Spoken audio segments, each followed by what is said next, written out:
So today we are talking about relationships. Very, very important part of life, right? There's things, if we look at our biological material conditioning, we've got survival and reproduction, right? So money and sex and relationships are the some of the things that hit us on an instinctual, on an emotional, on a biological level more than anything, And especially our survival as our species, we don't do it by ourselves. Right? We don't just like live in a jungle by yourself. You also depend on other people. So everything is relationships in a way. So what I would like to say before we start the discussion about relationships is that this is a heated subject. It's a touchy subject. So we have our own traumas, we have our own ideas, we have our own beliefs. Then different cultures have their traumas, their ideas, and their beliefs, right, around it, and then different cultural expectations, and then times are changing, and it's a complex subject matter. That's why most of the time teachers and people in the spiritual space, they avoid talking about money, and they avoid talking about relationships and and and sexuality and things like that. It's just like we don't deal with that because people got opinions on that. That's a heavy subject. But we're not going to do that. We're going to dive right into it and straightforward. And that doesn't mean that the monk wisdom, the ancient wisdom, doesn't have anything to do with relationships. That's actually completely not true. It's actually the fundamental core of all the Vedic wisdom is about relationships. In essence, it's about creating a relationship with God. And there's more than anything that I've studied. It's got like the deepest, most nuanced understanding of love, relationships, and sexuality, which are all kind of like intertwined, than I found anywhere else. Then the question is, well, how much have you looked to find things in different places, and where are you coming from? So I want to share a little bit about where I'm coming from with this. Is I moved to a monastery when I was 11 years old, and hello.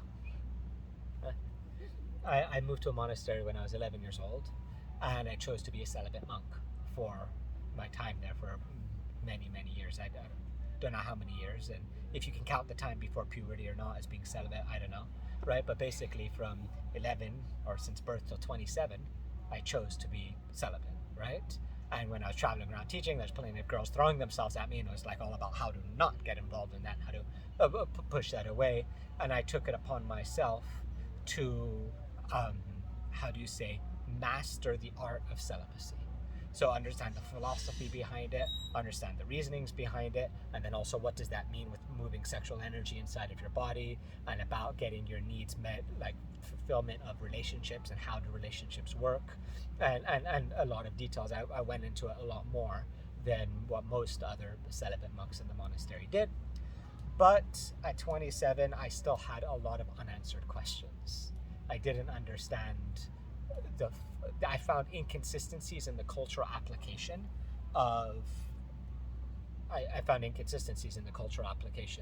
of understanding about how relationships work and how sexuality works.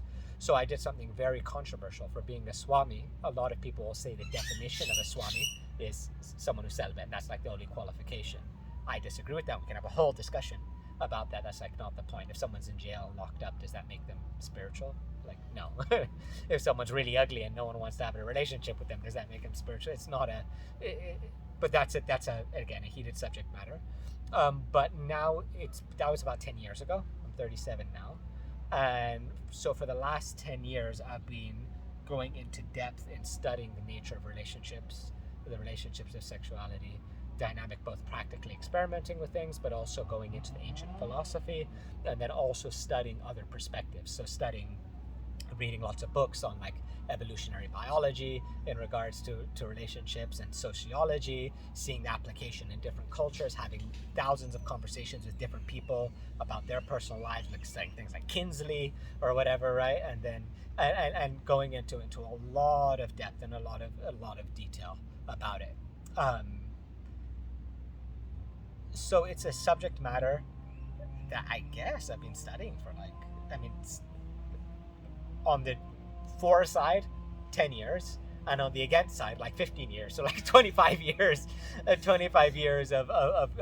trying to figure this one out. Because if you know something about me, my nature is things have to make sense, things have to be structured, and I find people's relationship with money, there's a lot of irrational emotional craziness with it, but nothing compared to about how things are with relationship and social dynamics and status. Because people have defined themselves, their status through relationships.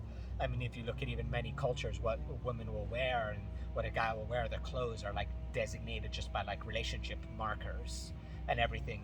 It's a really deep subject, is basically what I'm saying, right? And I still continue to go to explore it.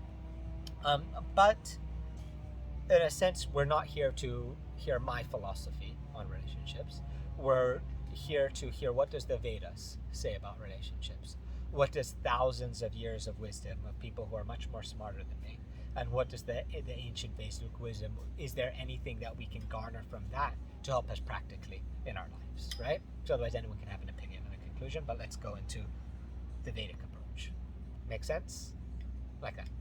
So, as we talked in other classes, I'm not going to go into a lot of detail because we've covered this before. It's what's the reason for existing? Why exist? Why have any existence? What's the point of it all?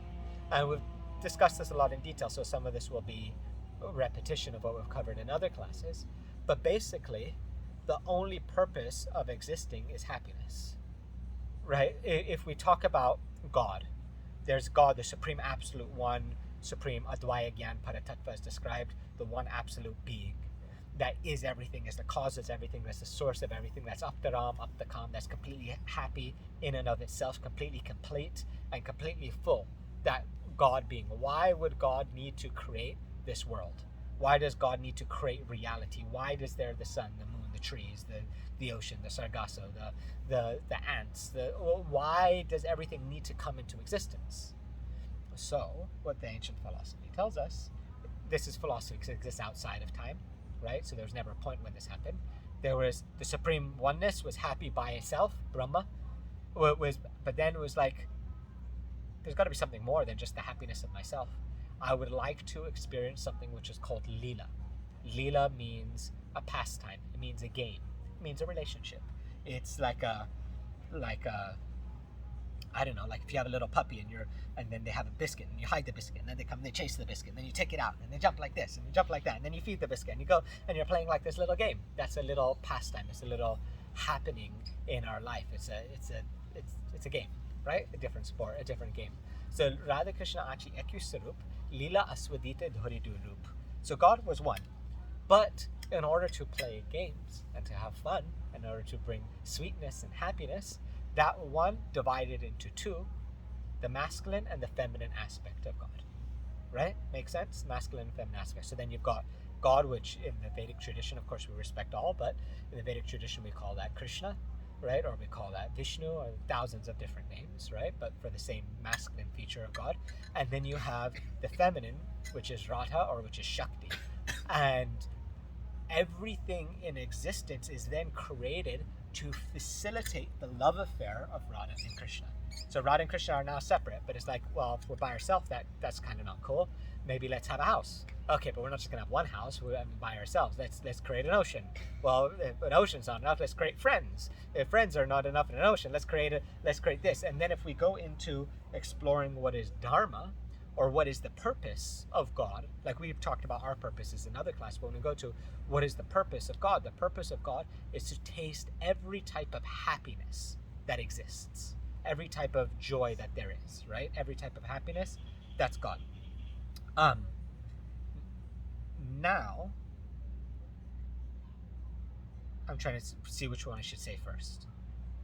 Where do we come into the picture? Let's talk about us in relation to this, right? How do we come into the picture of that? We are something, and I've explained this in previous classes, so I'm going fast over it, but if it's not clear, ask questions, right? Because it should still make sense. We are something which is called Bibinangsa Tattva, which means we're part and parcels of God. In other words, we have some of the same qualities as God, and we've, like let's say you had a fire, and then you took a spark out of that fire. It's part of the fire, it's the same thing, but it's a small, minute fragment of that original fire. Or if you have the ocean, we're by the beach here, and you take a drop of water out of the ocean, it's still the same salt content, it's still wet, it still has the same quality, but it doesn't have the same quantity and the same power as the ocean. So the living entities are like a small part of God. So we have the same desire for relationship. We have the same desire for joy. We have the same desire for love. We have the same desire for connection. That's still like a part of our being. But in a sense, you could say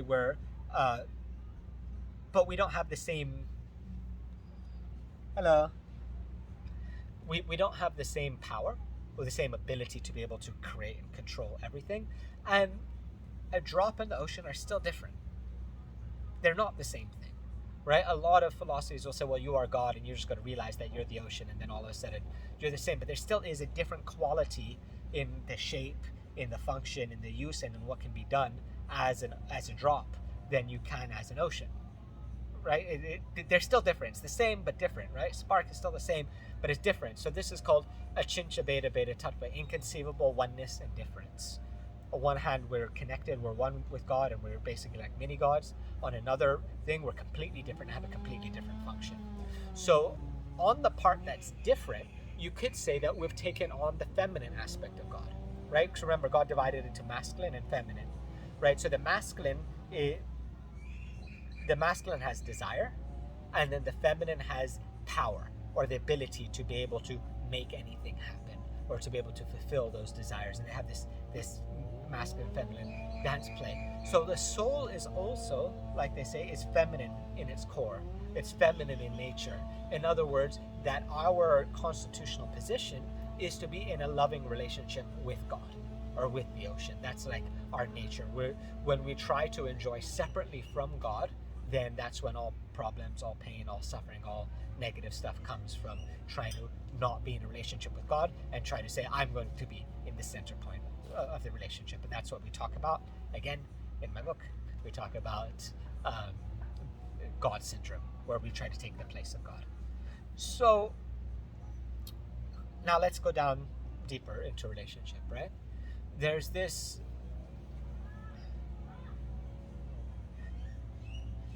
God is tasting many types of happiness. Like I said, all the sun, the moon, the trees, everything is created for God's happiness.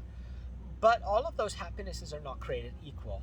Eating an apple and dancing in the middle of the night with your lover, they're a different experience, and they're not equal. There's a different experience to that, right? So in the Vedas they talk about 5 rasas, or 5 different types of relationship, or there's actually 5 main rasas, and then there's 7 secondary rasas. Rasa means a juice. It means nectar.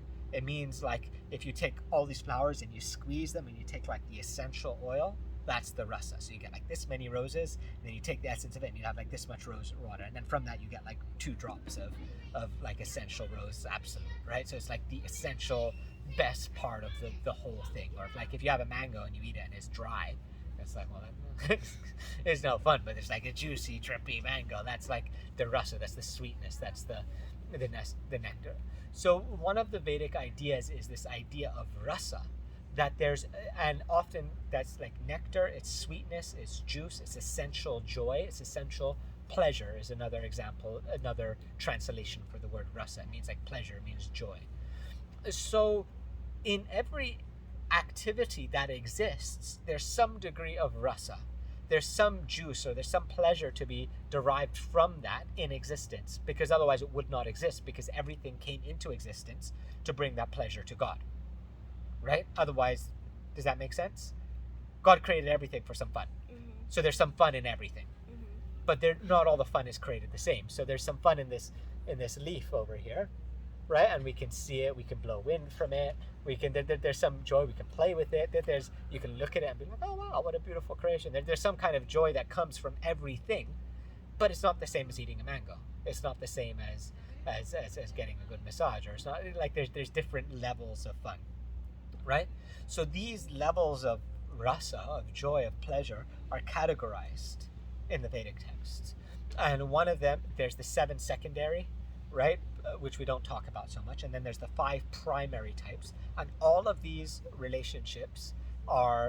types are in a sense a kind of relationship, right? So the lowest one, we've talked about this before in Monk Club, I don't know if you were here or not, the lowest one is called santaras, or non-enmity, like not being against you. So sitting there and just being like, you're cool, I'm cool, I'm not trying to kill you, I'm not trying to eat you. There's a certain happiness to that. I remember being in Thailand in the Similan and Surin Islands doing a 7-day dive trip. And there's one place, there's the Tichai Pinnacle. There's a lot of really cool dive spots there. And when sometimes the current's really heavy in the dive spot, so then all the fish turn this way and like swim against the current, so they don't get taken away. So like all the fish are their faces in one way, and everyone's kind of swimming, and then the current swinging like this, and then everyone's just kind of like moving. And I remember like diving in that situation, looking over at some fish, and they kind of just look over at you, and you're like, cool, you're swimming in this current too. I'm like, yeah, I'm swimming, you're swimming in this current. And you kind of just like look at each other and kind of like, okay, another thing in this ocean, right? And it's like these beautiful, like all these coral, all these different types of fish and turtles and stuff like that. And everyone's kind of just like looking at each other, and it's like, you're not trying to eat me? No, I'm not trying to eat you. Okay, cool, right? And it was a beautiful experience to have that with the fish, like, and a very limited experience, but it's still some type of relationship or connection I had with that fish, right? That you can say is Santarasa. That's like the neutrality. Or like when sometimes I speak here, someone walks by and I go, hey, right? And they go, hey. It's like, hi. There's some type, but that's not so fun. That's not so great. So deeper than that, you go into dasya, is the servitude. And a lot of religions have this relationship with God. It says God is the enjoyer and the greatest, and I am there to give service, to give my energy and to serve like this. And there's a relationship that comes through serving, right? I'm here in Mexico, and I have a maid, and she comes and she cleans my house, and I pay her, but we have a relationship. And the dynamic of that relationship, we don't go out and go to the beach together, right? And we don't have lunch together. That's not the dynamic of the relationship. She has a servant relationship with me, but it's a good relationship, right? Servitude. And there's a lot, like with my guru, I did a lot of service to my guru to be able to create relationship. It's actually a very high thing that closeness can come to that. So another relationship that's in existence, but that we can have also with God, is the idea of a servant relationship, or this is dasya rasa, and there's happiness that comes from that. But that's still not the best. Very high. If you can have that relationship with God, you're enlightened, right? But still not the best. Deeper than that is the idea of sakya ras. Sakya means friendship, and that has now you can go to the beach and swim. Now you can go, quote, I've never done this before, but go out for a beer, right? Or like you are your buddies. So the qualities of the non-animosity, santaras, is I'm not trying to kill you. It's neutrality. That's one quality. You include that quality and go to the next level of relationship as servant. You can say, I don't want to kill you, but I want to give you my energy and I want to serve you. So now the relationship has got deeper. Deeper than that, in sakya and friendship relationship, I'll do something for you. I'll help you. I'll serve you. I won't kill you. And I see you as an equal. I don't put you up on this pedestal. Dasya Ras says, I'm not worthy, you're greater, you're high on this pedestal. Now you and I are equal, and we can play games together. So that's a higher level of relationship. Still lacking. Deeper than that level of relationship is called Vatsalya, which is parental relationship. So your parents, they can be your friends, they can play a game with you, they can serve you, change your diapers or whatever, right? Pack your clothes for school or whatever, serve it, and not want to kill you. So it has all the things from before. I mean, hopefully, otherwise that would be a pretty nasty parent. But, right, there's all of those are included in the low relationships. But then there's also Palan Poshan Pav, or there's the mood of I am going to take care of you. If I don't protect you, if I don't take care of you, you're going to go hungry. You're not going to be taken care of. So there's a nourishment, giving, a nourishing and protecting aspect to that relationship, which is great, which is parental relationship, very, very high. So the Vedic ancient wisdom says that we can have such a relationship with God as well, where we can see God as our own child, our own baby. There's some in India, they'll have like a little statue of God, and they'll have like a bed and put him to sleep, and they'll even have like toys. There's some temple in India where they'll take and they'll have like these rattle toys and shake it and put it for the deity and offer it like that. And it's like this beautiful, loving relationship that they're treating God like that, very, very beautiful, very informal, very non-majestic. We're going to get into material relationships after, but we're having a foundation, right?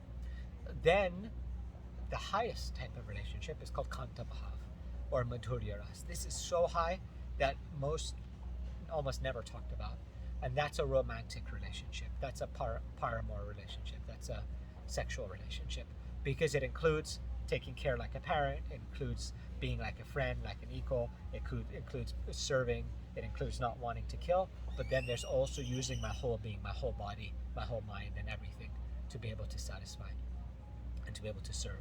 So this is the highest type of relationship. And what's understood from the Vedic wisdom, that this kanta bhav, or this mood of romance, is the highest relationship, and all other it's the adi rasa, the original type of pleasure, the original type of happiness, and all other relationships are a derivative of that relationship. So kind of like if you have the color white, the color like white light is all the colors are in that. And then if you want to make a different color, you remove some qualities from it, and then that will make it red, or that will make it blue. It's like being extracted from white, but white has like all the colors mixed into it, right? So in the same way,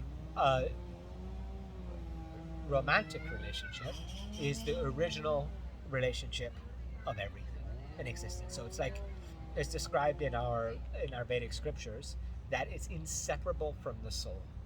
It's an inherent, intrinsic part of the soul that it cannot be removed from the soul.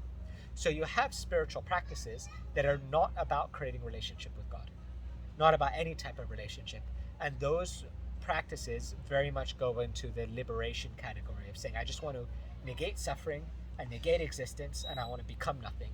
And that's where you have like the very celibate aspect of things, but also it's like the very just like ending of suffering and ending of existence, and the perfection of that spiritual attainment is to be nothing, is nirvana, mukti, right? Just merging into the white light and being nothing. And we don't like that. In the Vedic Eastern yogic philosophy, yoga actually means to link and means to connect. It's not about the negation of relationship, but it's about the cultivation of proper relationship. So now let's get into more detail. What does that mean? They say that this world that we exist in right now, what I will say called the material world, the mundane world, the conditioned world, is a reflection of the spiritual world, but it's a perverted reflection. So you have, there's one story I used to tell about this in the villages of Bengal. There weren't always the most, I would give a lot of classes in story format, right? So once upon a time, there was a village like Tulum was a few years ago, and there was a cenote, right? There's a pond, but not a beautiful one. In Bengal, they have these cenotes. I call it cenote, like totally, just like this nasty swamp ponds, right? And with like the sewers go into them, and there's like all these bugs in it. It's just like a nasty like pit, right? So there was a father, and he was the king, and he had a daughter, and he told that daughter, he said, I love you so much, right, that I'm going to give you this necklace, and this necklace is like made of diamonds, and it's super, like he's the king. It's like I using like a good portion of the treasury to make this super expensive necklace for the daughter, right? So the daughter, she was swimming in one of the nice cenotes, right? A good one. She's like, I don't want to swim with my necklace. So she took it and she left it on the side with her clothes, and she was swimming around and having fun, right? But then a crow saw the shininess, and you know sometimes crows collect like shiny things, grabbed the necklace and flew off. The father, and she was devastated. She was completely heartbroken. She was like, how can I live without my necklace? That was like represent my father's love, was the most important thing. And she was like, Dad, you have to give me that necklace back. He said, don't worry, honey, I'll give you another necklace. But she was a bit of a spoiled brat, right, this girl, and she's like, no, I want that necklace, and if you don't give me that necklace, I'm going to drink poison, I'm going to die, right? Bit of a brat. And the father was like, it's my only daughter, I'm not going to let her do that, right? So he issued a message out into the kingdom, and he said, whoever can find that specific necklace, right, fakes won't do, we'll be able to, whoever finds that specific necklace, we are going to give you a reward. I'll give you half of the kingdom, right? I'll give you half of the kingdom. And they're the ones doing it after us, but we'll be done. I'll give you half of the kingdom. Then everyone's like looking for, where can I get it? There's a poor village boy. He would go into the forest to cut wood, jungle cutter, and he saw in one of those nasty ponds with like the mosquitoes, larvae all over it, and like all the poop and this like stinky bugs, little worms and stuff like this. He looked inside and he saw the necklace, and he was like, I'm gonna be the king. And he jumps in, but there was like this magic spell or something, and he would like grab the necklace, and it just like it wasn't there, it would vaporize, and he would be like, the necklace is not here. What do I do? Then he was swimming and he was swimming, and then he had like he was diving and he was trying to get this necklace. After some time, another guy walked by and said, what are you doing? You crazy? Why are you in that nasty water? All right. And he was like, I'm gonna get the necklace and become king, get half the kingdom. And then the other guy's like, well, I'm gonna do that too. And he jumps in, right? So now two of them are swimming. Eventually news gets around, and all these people comes. It's like a carnival. People are like selling tacos on the side, right? And everyone's trying to sing. Then you got like all these shamans doing their drum thing, trying to like remove the spell to get this thing. You got the scuba divers, and everyone's doing like all these complex things to try to get the necklace, right? Then an intelligent person walks by, and he's like, you guys are idiots. The necklace is not in the pond, it's hanging on the tree. You're going after the reflection of that necklace, and your skin's itching, and it's bugs are biting you, and there's all this suffering. But real necklace is in the tree, right? So the metaphor of this story is that relationship is an inseparable part of our soul, and that's why we're always striving for it. And without a relationship, we experience like immense pain, and we need it, right? It's like the worst punishment they give to criminals is solitary confinement. The worst punishment, it's like, oh, you're really bad, and there's no worse jail than doing that. Just don't socialize with people. It's like the worst thing. Like you go crazy. People go crazy without human interaction. To even have your brain healthy, you need to interact with other people. Otherwise, like your brain doesn't form properly. Babies, if they're not touched, they die. Even if they have food, if they have everything in orphanages, they'll die if they're not actually cuddled, right? So it's like it's always part of us. It's always part of our being. It's a draw of the soul to be in a relationship. And if we negate that, you negate the very existence, the very core of our being, the very essence of who we are. It's inseparable. It's what the soul, quote unquote, was made. We were never really made, right? But was made, the Dharma, the essence of our existence is in love, in connection. You negate that, you negate existence. Some religions try that. And then they're the Mayavadis, the impersonals, that we all don't exist, we're all one. That's the thing, there's no relationship there. A relationship needs separateness. But the pain in this world, the biggest suffering, is we're trying to fulfill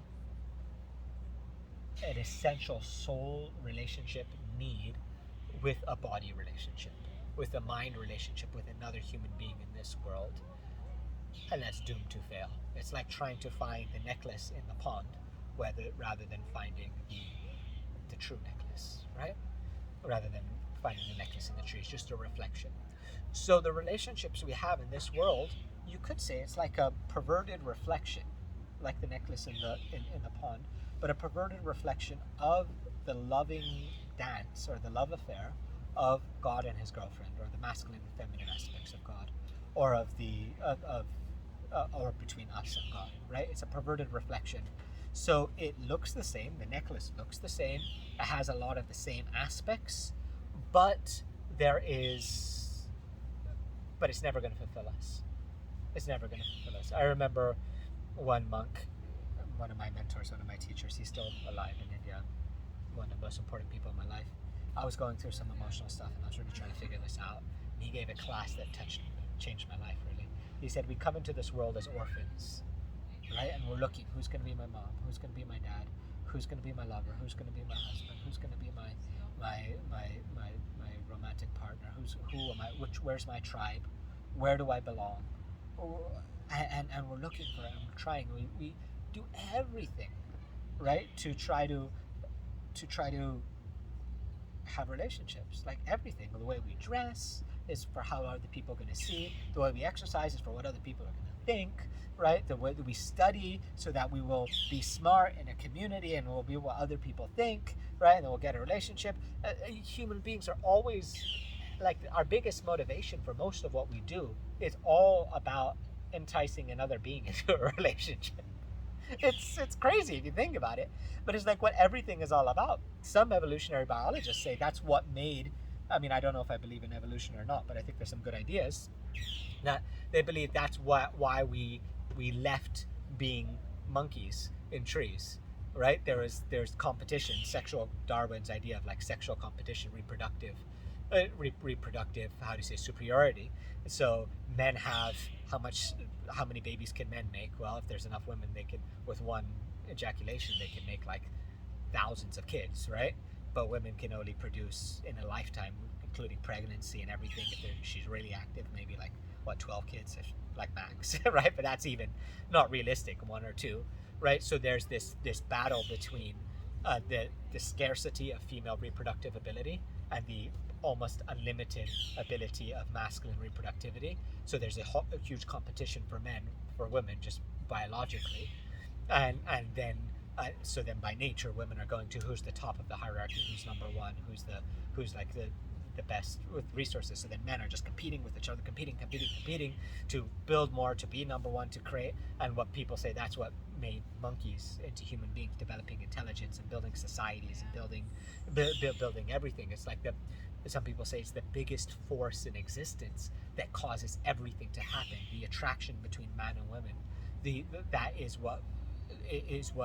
it's the biggest single drive that causes everyone, every animal, everything to do what they do and make everything happen. It's scary, right? So it's like, because that's part of our soul, because we need that connection. But how many people suffer in relationships? I think a better question is, who doesn't suffer in relationships? There's always suffering there. It's impossible, you know. Sometimes you have special moments. There's always some type of suffering, and it always will not fully satisfy the needs of our soul. It can't. Material relationships. So then you have what I did for 27 years. I'm not trying to pursue material relationships for spiritual life. I only want a relationship with God.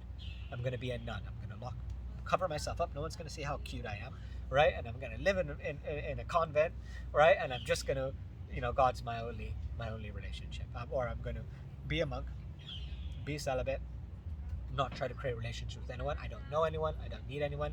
All my relationship comes from mantra chanting. Kirtan is relationship, and through relationship inside of the soul.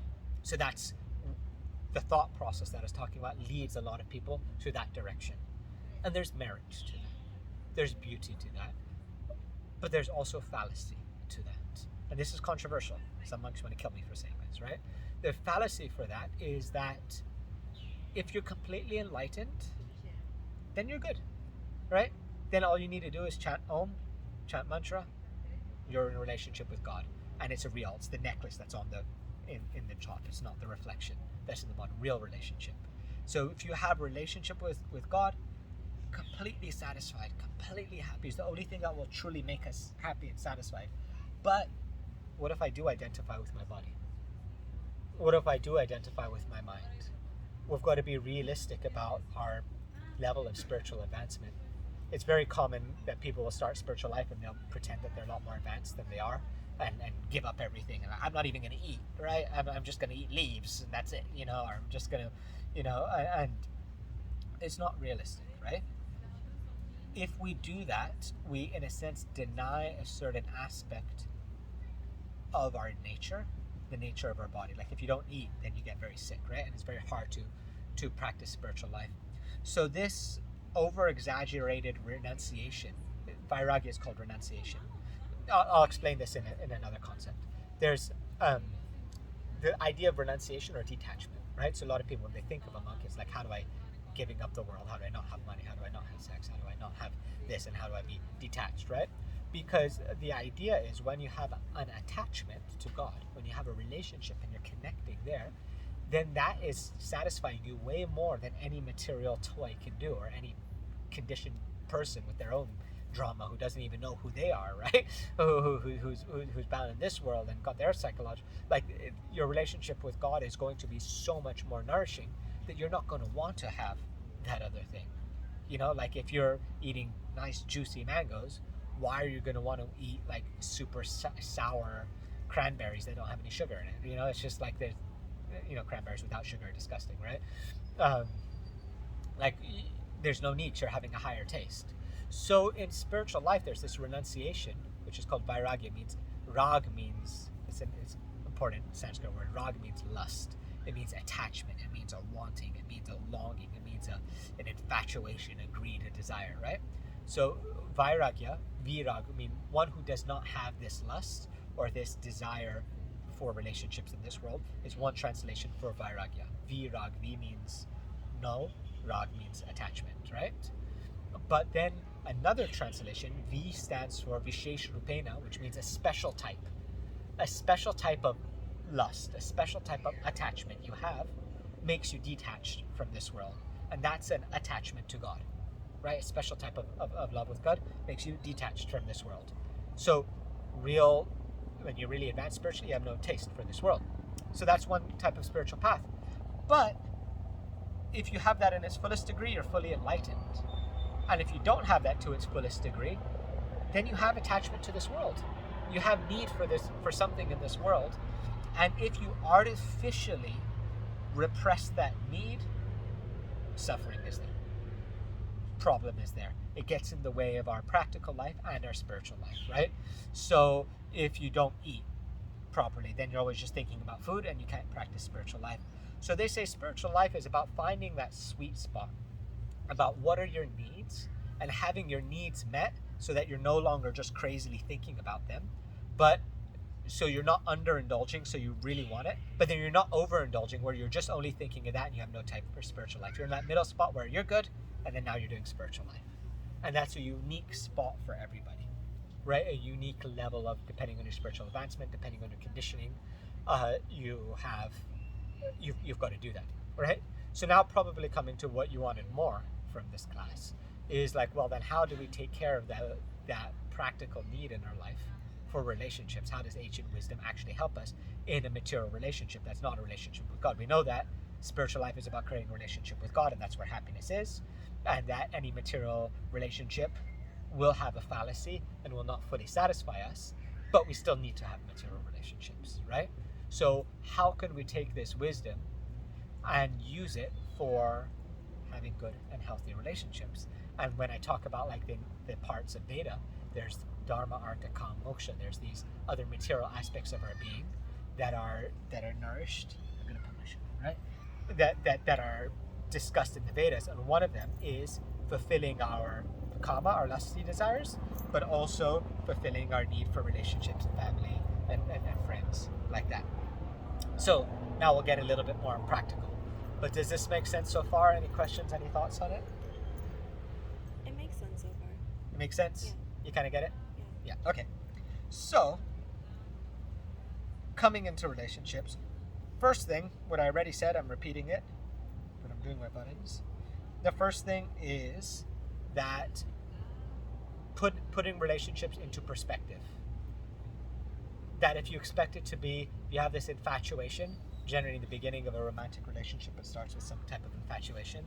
This is everything, it's like happily ever after. I'm going to get my prince and my knight in shining over, and then they lived happily ever after, and everything, all my needs and everything is met by this one person, this one thing being, and then you get disillusioned after a couple of breakups, or after, then you think it's not, but point being is no human being, no individual or no collective human being can fully satisfy all of your relationship needs, fully fill that hole inside of the heart. Only God can do that. When we know that, then you have the right perspective of a relationship. You don't expect it to solve everything, and it's less pressure, right? For another human being in the relationship, and you can have a healthy relationship. So that's like the first thing that we learn. Then the next thing that we learn is, well, how do you define a healthy relationship? What is a healthy relationship? What does that look? And how do you get, and how do you attract, and how do you create that type of relationship in life, right? So, again, like we talked about the reflection of the spiritual world and the material world, if this world is a reflection of the spiritual domain, then we could say the perfect archetype of relationships are in the spiritual domain. And if we could take some of those qualities and measure those out into our practical lives, then we have, how do you say, then we have a good blueprint for how relationships can go, right? Does that make sense? If we're, okay, I'll say it in another way. If God's doing relationships, he's doing them right because he's God, right? By definition. Does that make sense? So if we can model our relationships after God's relationships, then that's probably something to shoot for. That's a good idea, a good paradigm of how relationships can work. Does that make sense? Right? So now we get into philosophy again. What's a good archetype of how relationships are to work? And like I explained in the beginning, God by himself, happy but not so happy, splits to the masculine and feminine aspect of relationship. So this tells us, very basic, I'm sure it'd be like no duh, but that there's masculinity and there's femininity. And there's these two polar sides of a relationship that need to be in balance with each other in order to be happy and successful. Then the question is, well, what are masculine qualities? What are feminine qualities? And how many of those qualities do I have? Is it only gender-based, especially now in the discussion about genders and how many genders are there, right? There's a lot of genders. Is there just man? Is there just women? How does that work? Well, the ancient wisdom tells us that there's also Ida Pingala, which is the masculine, like I've explained, there's like God and his girlfriend, like the original archetypes, but then in everything there's a masculine and feminine play. So the Vedas tell us that like when you're doing yoga, you have your left side is your feminine side of your body, and that's the left breath. The right side of your body is Pingala, is the masculine side, right? So when you're breathing pranayama and doing breath exercise, it's actually balancing the masculine and feminine poles inside your own body, because there's a masculine channel, there's a feminine channel. It also connects, like the moon energy is feminine by quality, and the sun energy is masculine by quality. And so if you look at the yogic wisdom, masculine and feminine energies intertwined into all different areas of life and existence. The Taoists and the Chinese would call this the yin and the yang. And there's always an interplay of yin and yang energies. Hot is yang, is masculine, right? And then feminine is yin, which is cool energy. So hot and cold, and there's always an interplay. So from this, we can understand that in one object is not just purely masculine or purely feminine. There's a masculine and feminine in everything, which also means in our body and in our temperament and in our mind, there's also masculine and feminine qualities. That makes sense? So if there's masculine and feminine qualities in our being, and perfect harmony is a perfect balance of masculinity and femininity, then in a relationship where we're relating, there has to be an appropriate balance of masculinity and femininity.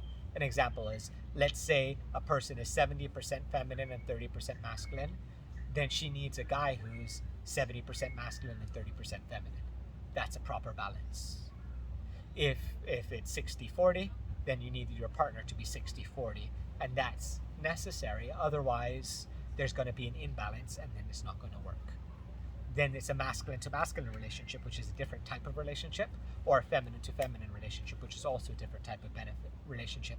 But a perfect archetypical relationship is a healthy balance between masculine and feminine with each people. So then that means you need a self-awareness of what level of masculine and feminine are you, and what are those qualities of masculinity and femininity?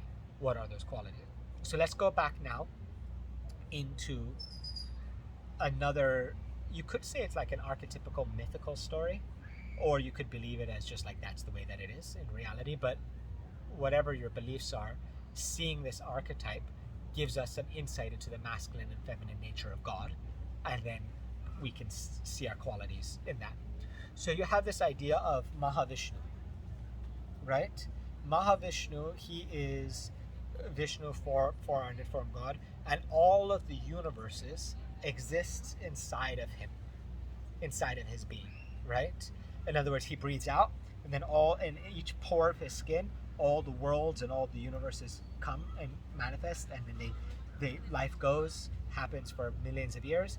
Then he breathes in, and then all of the universes come back in and are like in a sleeping state. So kind of like how you have day and you have night. So there's a part where everything's manifested in existence, and then there's a part when everything is unmanifest, right? Makes sense, but it's all within this one being. It's all just like part of his body, manifesting, emanating from his body. So when he, in a sense, breathes out, and then all the worlds go kind of pop out of his body. Understand the story, the metaphor, right?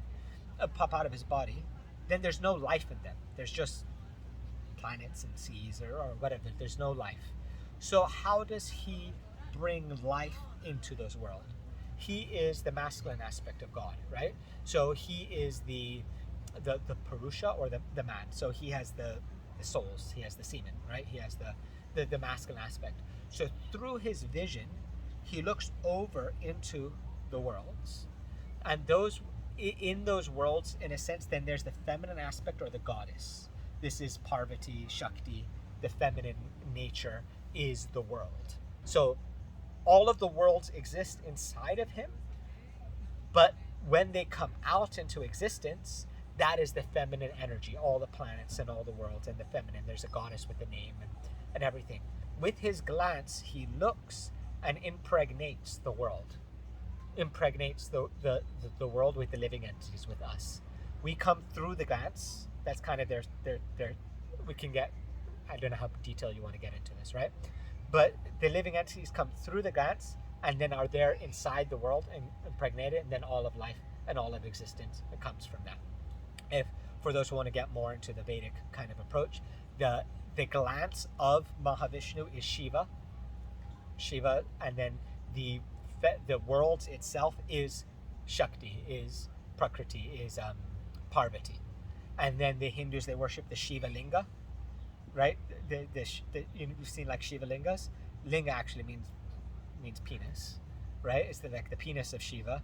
And then there's the yoni, which is the vagina, which is the thing around it. So there's like the mound, and then around it there's the kind of the base where the water comes down. Have you seen?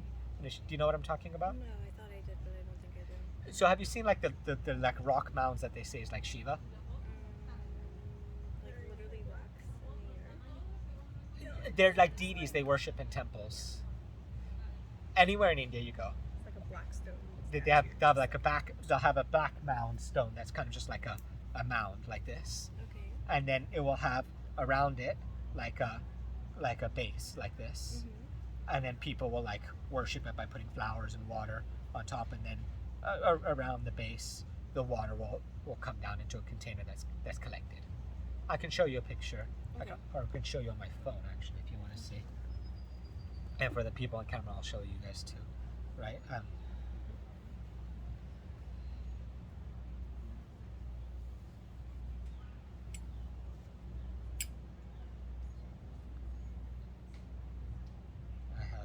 a slow internet connection here because I'm not on Wi-Fi, but it's loading.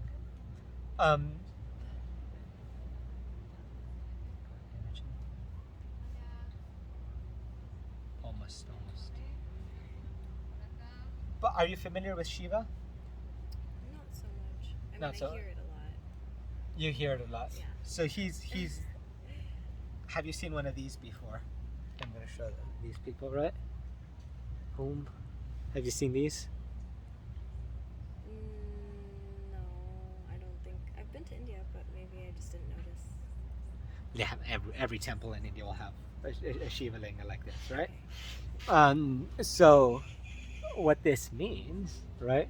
A lot of people don't know, but this is actually representing the phallic of Shiva, and then this is representing the yoni, or the female vagina, right? And during intercourse, right? So our religion, Hinduism, is actually a very sexual religion, right? But it's like, how does that work? Really, this is supposed to be the view from inside. Like if you're in the womb as the baby, and you're looking at that happen, then that's the view that you have. So the idea is that we've been impregnated into this world. This world by nature is feminine, and is governed by the goddess, and a creation of the goddess, the Parvati, the feminine energy, and Shiva, who is the masculine, is impregnating the world with the living entities. That's kind of like the archetype that's happening. But why am I saying this story and this archetype and talking about this? What's the point, right? The point is that, number one, everything exists inside of the masculine. In the archetype, everything is Mahavishnu. So the feminine is contained and supported by the masculine and nourished and held by that. What does that mean practically?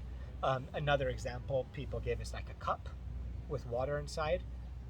By nature, the water is fluid, and the feminine is safe when it's protected by the masculine, when it has that guidance, when it has that support, when it has that protection, when it has that containment.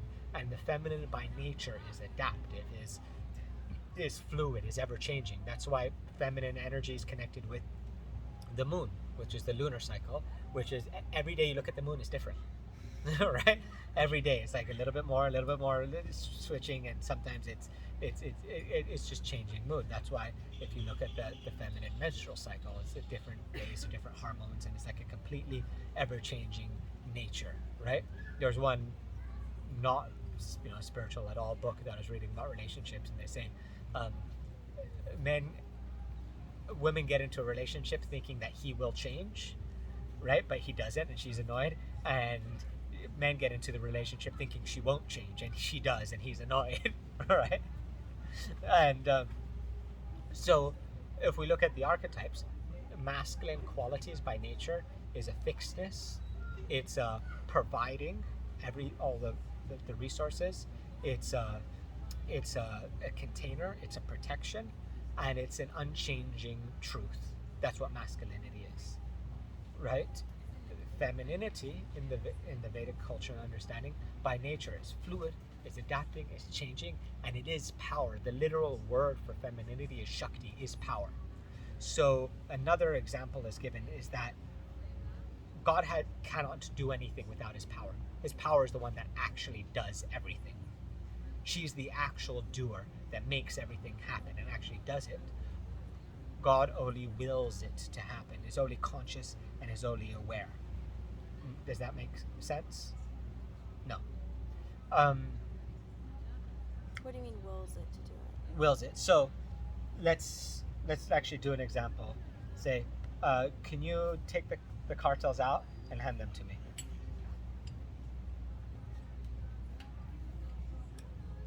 That was a masculine and feminine interaction right there. Mm-hmm. I didn't do anything. Mm-hmm. I just sat here. Mm-hmm. I was just consciousness. I was just knowledge. I was just awareness. I was just the purveyor of truth.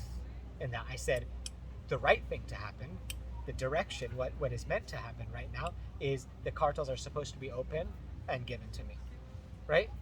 She, as the feminine, did not know that. She didn't make that choice, in a sense.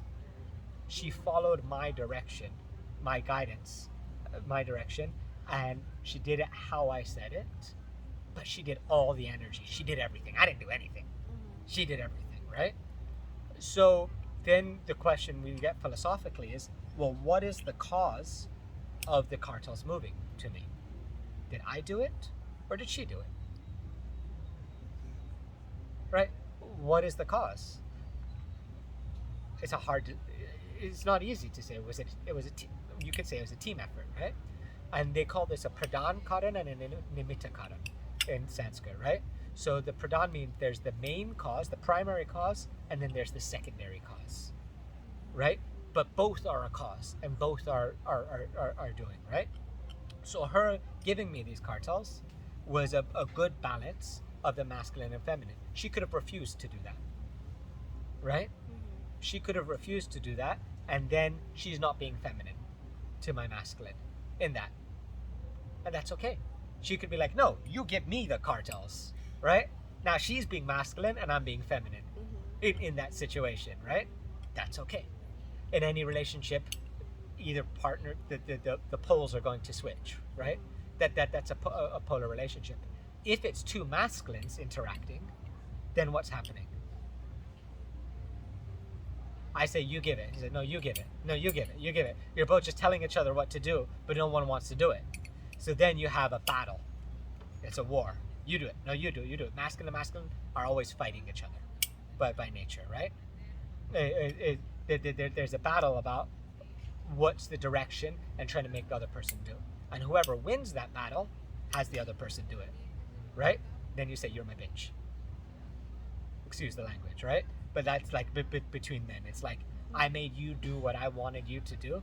That means I've dominated you. It means I've had greater masculine power than you. And now you've subjugated yourself to my will. You've acted according to my will. Now I'm alpha and you're beta, and a hierarchy is created. And it can get really intense with men. I'm talking masculine to masculine. I have more experience with that. It can get very intense with men in that situation, because if no one wants to subjugate to the other person, you give. No, you give. No, I told you to give it. And then if you don't give it, I'll slap you. If you don't give it, I'll slap you. Okay, well, if you come, I'm gonna punch you. Oh, yeah, well, let's take it. Let's bring it on. Well, I have a gun. Oh, you have a gun. Well, I got friends with their guns, right?